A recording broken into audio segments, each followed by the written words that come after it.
Hello everyone, আসসালামু আলাইকুম। আশা করি সকলে ভালো আছেন। তো যে যেখান থেকে ভিডিওটি দেখছেন সবাইকে জানাই অসংখ্য অসংখ্য ধন্যবাদ। তো যারা এখন আমার চ্যানেলটা সাবস্ক্রাইব করেন নাই অবশ্যই সাবস্ক্রাইব করে দিবেন আর পাশে থাকা বেল আইকনটি বাজিয়ে দিবেন। তো বর্তমানে আমি অনেক কমেন্ট লক্ষ্য করতেছি যে অনেকেই জানতে চেয়েছেন যে তার ভিসা বের হইতেছে না, তারপরে শন পেপার বের হয়েছে বা ভিসা বের হইতে কতদিন লাগবে, এইসব কমেন্টগুলো আমি বর্তমানে অনেক দেখতেছি। তো যাই হোক, আজকে এ বিষয় নিয়ে আলোচনা করবো কেন ভিসা বের হইতে এত লেট হইতেছে। তো আশা করি ভিডিওটি না টেনে মনোযোগ সহকারে দেখবেন। তো বর্তমানে কুয়েত আসার জন্য বাংলাদেশে কিন্তু অনেক লোক কুয়েতের জন্য পাসপোর্ট জমা দিয়ে রাখছেন। তো আপনারা জানেন না যে কুয়েতে ভিসা চালু নাকি বন্ধ। কুয়েতে বর্তমানে ভিসা চালু, তো ভিসা বের হইতেছে না কেন?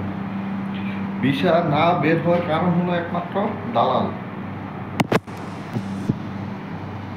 কারণ দেখা গেছে দালাল, তো আপনার একটা ভিসা কোম্পানি থেকে কিন্তু বাংলাদেশি টাকায় 3-4 লাখ টাকা কোম্পানি বিক্রি করে। দেখা যাচ্ছে দালালের হাত বদল হয় 4-5টা, ধরেন তিনটেই ধরেন, তিনটে হাত বদল, তিনটাই ধরলাম আমি সর্বনিম্ন আর কি, তিনটে ধরলাম। 3 হাত বদলের কারণে দেখা যাচ্ছে আপনার ভিসাটা পেতে একটু লেট হয়। আপনি দেখা যাচ্ছে বর্তমানে কিন্তু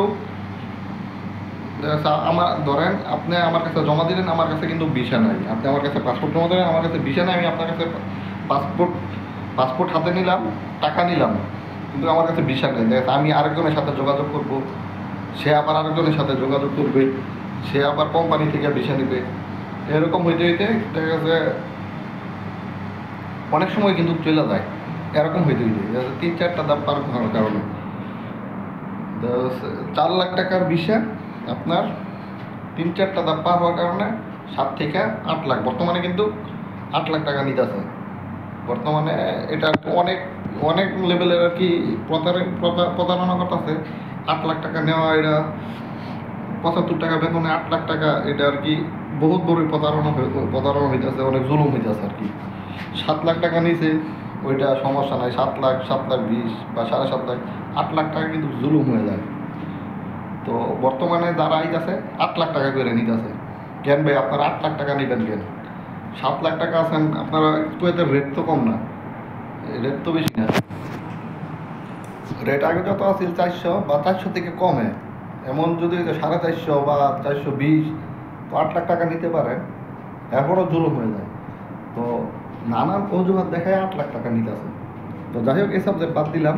তো ভিসা বের হইতে লেট হয় কারণ আপনার দেখা যাচ্ছে যার কাছ থেকে যত নিতে পারে, যাচ্ছে আপনি অনেক একটা ভিসা আপনাকে 7 লাখ টাকা বললো বা 7.5 লাখ বললো, কেউ তো ভিসাটা হাতে পাইলো, তো আরেকজন আবার দেখা যাচ্ছে তাদের আত্মীয় স্বজন বা কাছাগোলা কাছের লোক থাকলে ভালো ভিসা হইলে দেখা যাচ্ছে তাদের দিয়ে দেয়, আর খারাপ ভিসাটা দিয়ে দেয় বাইরের মানুষদের।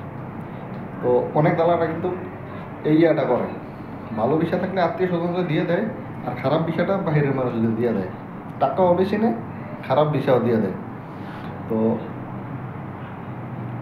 ওই কারণে দেখা যাচ্ছে আপনার ভিসা বেরোতে একটু লেট হয়।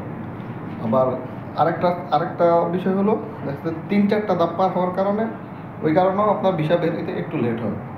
তো এমনকি যদি শন পেপার বের হয়, ভিসা বের হইতেছে না, তো আপনার শন পেপার বের হয়ে গেছে, ভিসা শন পেপার পরে 15 দিন সময় লাগে ভিসা বের হইতে। আপনার কাগজপত্র যদি নিয়ে কাজ করে, আপনার কাগজপত্র নিয়ে কাজ না করলে আপনার কাগজপত্র ওই শন পেপারে যদি পড়ে থাকে, তো আপনার ভিসা বের হইতে কিন্তু অনেক দিন সময় লেগে দেখা। কারণ অনেকেই কমেন্ট করছেন যে শন পেপার বেরোতে ভিসা বেরোতে না। আপনাদের শন পেপার বেরোতে ঠিক আছে, আপনাদের কাগজপত্র নিয়ে যদি দালাল কাজ না করেন, কাজ না করলে আপনাদের ভিসা কীভাবে বের হবে? আপনাদের কাগজপত্র নিয়ে তো কাজ করতে হবে। দেখা যাচ্ছে অনেকেই কিন্তু আপনার টাকার জন্য কাজ করে না, বলে যে এত টাকা দিলে মানে সব টাকা বা অর্ধেক টাকা পরিশোধ করলে যে ভিসা তাড়াতাড়ি বের হয়ে যাবে, এত টাকা দিতে হইব ওই জায়গায়। এই জন্য কেউ দিতে পারে, কেউ দিতে পারে না, যাই দিতে পারে তাদের ভিসা তাড়াতাড়ি বের হয়। তো এই কারণেও ভিসা বের হইতে লেট হয়। অনেক দালাল আছে যে কুয়েতে আসার পরে কোনো খোঁজ খবর নেয় না, আপনারা যদি খোঁজখবর না নেন, নতুন লোক এসে চলবো কীভাবে, খাইবো কীভাবে? কোম্পানি তো 1 মাস বা 2 মাস বেতন দিবে না। কোনো কোম্পানি 5 মাস 6 মাস পরেও ডিউটি দেয়। আমি নিজেই 6 মাস বুঝেছিলাম। কোনো কোম্পানি 4 মাস 5 মাস পরেও ডিউটি দেয়। তো ওই লোকটা চলবো কীভাবে? এটা কিন্তু অনেক দালালরা করে থাকে। তো কিন্তু কুয়েত সরকার আর কি ভালো একটা ডিসিশন আরও অনেক আগেই নিয়েছে যে দালাল যদি ধরতে পারে তাহলে তার খবর আছে, তার ডাইরেক্ট মক্করে ঢুকানো হবে, তার কাছ থেকে জরিমানাও করা হবে, তার আর কি দালাল যদি ধরতে পারে পুলিশ। তো যাই হোক, আপনারা যারা ভিসা বের করেন বা ভিসা আনেন, তারা যদি আমার ভিডিওটা দেখে থাকেন তাহলে দয়া করে নতুন লোক আসার পরে তাদের খোঁজ খবর নেবেন, তাদের খাবার খরচটা অন্ততপক্ষে দিবেন। আর যারা বাংলাদেশ থেকে আসবেন দালালের মাধ্যমে, তারা দরকার পড়ে আসার সময় কিছু ব্যাংক থেকে কিছু টাকা আপনার এক্সচেঞ্জ করে নিয়ে আসবেন, কুয়েতি দিনার এক্সচেঞ্জ করে নিয়ে আসবেন, তাহলে আপনাদের জন্যই ভালো। অনেক দালাল কিন্তু খোঁজ খবর নেয় না, আত্মীয় স্বজনের খোঁজ খবর নেয় না। তো যাই হোক, আশা করি বুঝতে পেরেছেন যে ভিসা বের হইতে কেন লেট হইতেছে। তো দালালের কারণে লেট হইতেছে। আপনার কাগজপত্র নিয়ে কাজ করলে আপনার ভিসা বের হইতে 2 দিনের সময় লাগে না, আর কাজ করলে দেখা গেছে আপনার 1 দিনে হয়ে যায়। তো মূলত এই কারণেই ভিসা বের হইতে লেট হইতেছে। তো যাই হোক, টেনশনের কারণ নাই, সবার ভিসা বেরোবে, এতে ভিসা বর্তমানে চালু আছে। যাই হোক, আশা করি ভিডিওটি বুঝতে পেরেছেন। সবাই ভালো থাকবেন, সুস্থ থাকবেন। এখনও যারা আমার চ্যানেলটা সাবস্ক্রাইব করেন অবশ্যই সাবস্ক্রাইব করে দেবেন। ধন্যবাদ সবাইকে।